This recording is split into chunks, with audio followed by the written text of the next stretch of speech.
नमो नमः। संस्कृत विमर्श YouTube channel पर मैं ब्रजेश त्रिपाठी आप सभी का हार्दिक स्वागत करता हूँ। मनुष्य एक सामाजिक प्राणी है और वह भाषा के द्वारा ही अपने विचारों का आदान प्रदान करता है।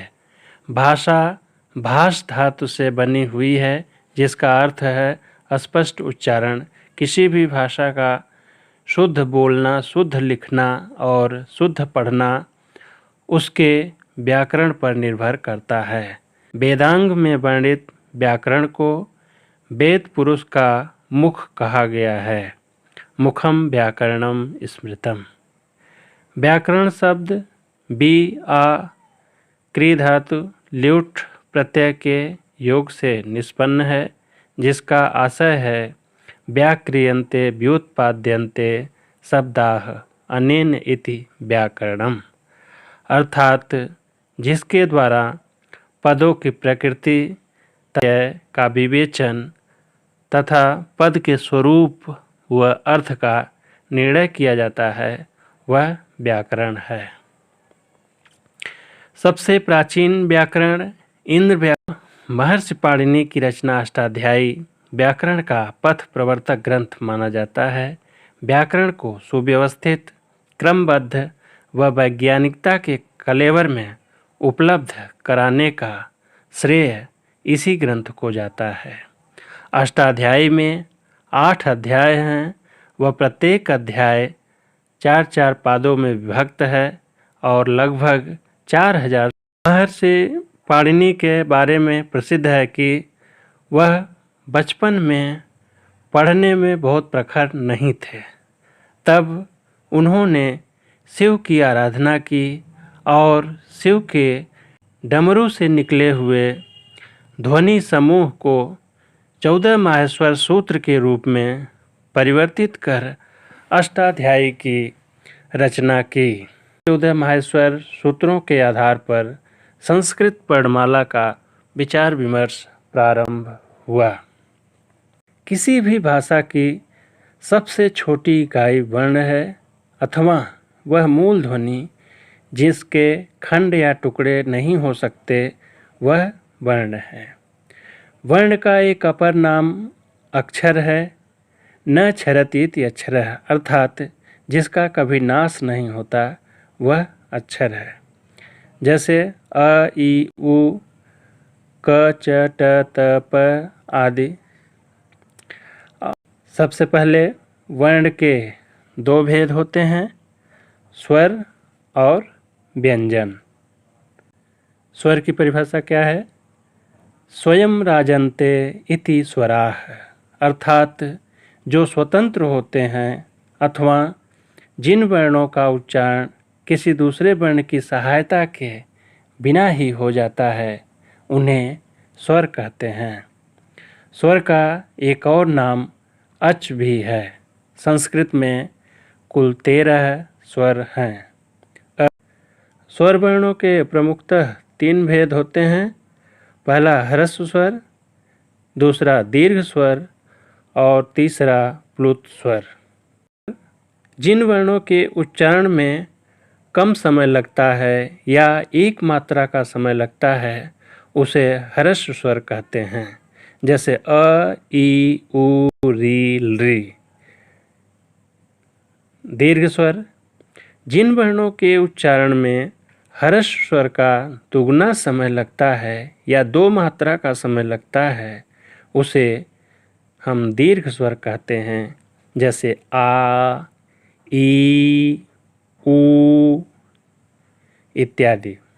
जिन वर्णों के उच्चारण में ह्रस्व स्वर का 3 गुना समय लगता है या 3 मात्रा का समय लगता है, उसे प्लुत स्वर कहते हैं। जैसे ओम। विकरण हम कर सकते हैं। मूल स्वर हो गए 5, अ, ई, उ, री, ली। दीर्घ स्वर 8 हो गए, आ, ई, उ, री, ए, ओ, ऐ, औ। कुल स्वर मिला के हो गए 13। दीर्घ स्वर में ये 4 स्वर संयुक्त स्वर कहलाते हैं जो अंत में लिखे गए हैं ए, ओ, ऐ, औ। आइए देखते हैं कैसे बनते हैं। अ जोड़ ई बराबर ए हो जाता है। अ जोड़ उ बराबर ओ हो जाता है। अ जोड़ ए बराबर ऐ हो जाता है। और अंत में अ जोड़ ओ बराबर औ। व्यंजन वर्ण। जो वर्ण स्वतंत्र नहीं होते अर्थात जिन वर्णों का उच्चारण स्वर वर्णों की सहायता से होता है व्यंजन वर्ण कहलाते हैं। इसका अन्य नाम हल भी है। व्यंजन वर्ण के 4 भेद हैं: स्पर्श व्यंजन, अंतस्थ, ऊष्म व्यंजन और संयुक्त व्यंजन। स्पर्श व्यंजन। जिन वर्णों के उच्चारण में मुख के विभिन्न भागों का स्पर्श होता है उन्हें स्पर्श व्यंजन कहते हैं। इनमें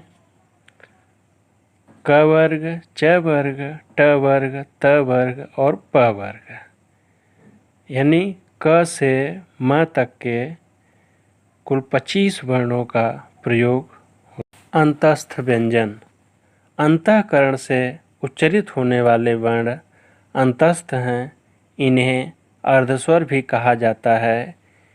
य, र, ल, व ये 4 हैं। ऊष्म व्यंजन। जिन वर्णों के उच्चारण में मुख से विशेष प्रकार की गर्म ऊष्म वायु निकलती है उन्हें ऊष्म व्यंजन कहते हैं। ये 4 हैं।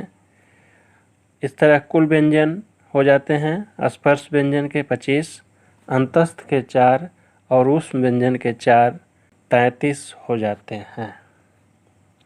जो वर्ण 2 व्यंजनों के जुड़ने से बने हों उन्हें संयुक्त व्यंजन कहते हैं। जैसे छ, क जोड़ र जोड़ अ, त्र, त जोड़ र जोड़ अ, ज्ञ, ज जोड़ य जोड़ अ, स्र, स्र जोड़ र जोड़ अ। अयोगवाह। अनुस्वार और विसर्ग को अयोगवाह कहते हैं क्योंकि यह न तो स्वर के अंतर्गत आते हैं और न ही व्यंजन के अंतर्गत आते हैं। यह वर्णों का सामान्य विवेचन हुआ।